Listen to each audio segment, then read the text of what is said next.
እዙይ ድምጽ ራዲዮ ኤረና እዩ። ዕለታዊ ዜና ኣብ ጽምብል ስምምዕ ሰላም ሱዳን ወከልቱ ዘይለኣኸ መንግስቲ ኤርትራ ምስ ሓድሽ ጊዜያዊ መንግስቲ ሃገር ርክብ ኣካይዱ።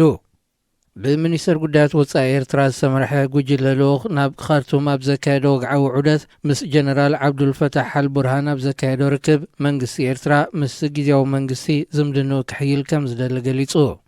ፕረዚደንት ዓብዱልፈታሕ ብወገኑ ብዝሃቦ ቃል ዝምድንኡ ምስ ኤርትራ ከደልድል ሓደ ካብ ቀንዲ ዲፕሎማስያዊ ዕላማታቱ ምዃኑ ገሊጹ ክብላ ማዕከናት ዜናታ ሃገር ኣመልኪተን። ከም ዝፍለጥ ህዝባዊ ናዕቢ ሱዳን ኣብ ዝካየደሉ ዝነበረ እዋን ኩለን ጎረባብቲ ሃገራት ምስ ምንቅስቓስ ንናጽነት ክውግና እንከለዋ መንግስቲ ኤርትራ ግና ምስቲ ስልጣን ዝሓዘ ወተሃደራዊ ወገን እዩ ዝምድንኡ ክምስርት ተራእዩ። እቲ ወተሃደራዊ ቆንስል መንግስቲ ኤርትራ ብዘቕረቦ እማመ ዘይኮነ ምስቲ ኢትዮጵያን ሕብረት ኣፍሪቃን ዘቕረቦ እማመ ብምስምምዑ ስለ ዝተቖጥዐ እዩ ኣብቲ ጽምብል ናይቲ ስምምዕ ሰላም ዘይተረኽበ ክብሉ እዮም ዲፕሎማሰኛታት ሱዳን ትንታነታቶም ዝህቡ።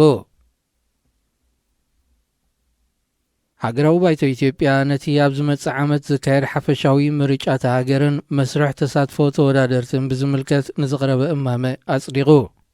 ካብ ከተማ ኣዲስ ኣበባ ዝተመሓላለፈ ዜና ከም ዘመልክቶ ኣብ 149 ነጥብታት እማመ መምሕያሻት ክግበረሉ ንዝቐረበ ሓሳብ ተቐቢሉ ከም ዘመሓየሾ ይገልጽ።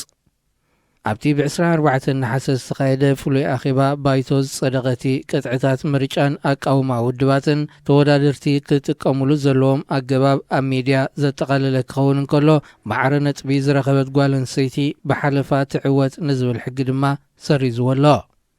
ንፖለቲካውያን ውድባት ብዝምልከት ዝኾነ ፖለቲካዊ ውድብ ንውድድር ክቐርብ እንተኾይኑ ብውሕዱ 10,000 ኣባላት ክህልውዎ ዞባዊ እንተኾይኑ ኸዓ እንተወሓዱ 4,000 መስረቲ ክህልውዎ ዝእዝዝ ኮይኑ ሓሊፉ ኣሎ። እንተኾነ 57 ተቃወምቲ ውድባት ነዚ ነጥቢ እዚ ብምቅዋም ኣብ ዝሓለፈ እዋን ናይ ሓባር መግለፂ ምውፅኦም ዝዝከር እዩ።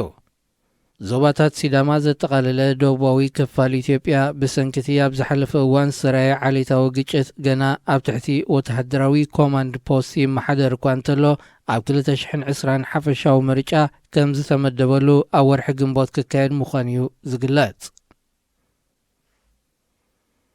ኣብ ሱዳን ኣገልግሎት ስለያ ክፍሊ ስርሒታት ዝነበሩ ኣባላት ካብ ኣህዶታቶም ፋሕ ክብሉ ንዝተዋህቦም ትእዛዝ ነጺጎሞ።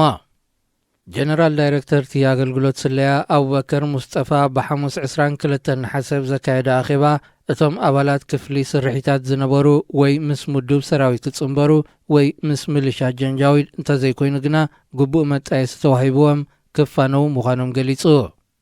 ቁጽሪ ናይቶም ኣባላት ስርሒታት 13,000 ዝበጽሕ ኮይኑ ዝበዝሕ እዋን ንብረት መንግስቲ ምሕላውን ናይ ወርቅን ነዳድን ዕደና ዝካየደሉ ከባቢታት መቆጻርን እዮም ተዋፊሮም ጸኒሖም። እንተኾነ ንስርዓት አልበሽር ዝዓለወ ህዝባዊ ናዕቢ ሱዳን ምስ ጀመረ ኣብቲ ናዕቢ ብምስታፎም ካብ ስርሖም ክሰናበቱ ከም ዝተወሰነ ይግለጽ። ኣቐድም ኣቢሉ መራሒ ጃንጃዊድ መሐመድ ሓምዳን ዳጋሎ ክፍሊ ስርሒታት ስለያ ምትዕርራይ የድልየሎ ብምባሉ ስልጣን ኣብ ዝሓዘሉ እዋን እቲ ክፍሊ ቀዳማይ ዒላማ ክኸውን ከም ዝኽእል ተንተንቲ ክገልጹ ጸኒሖም እዮም። እዚ ድምፂ ራዲዮ ኤረና እዩ።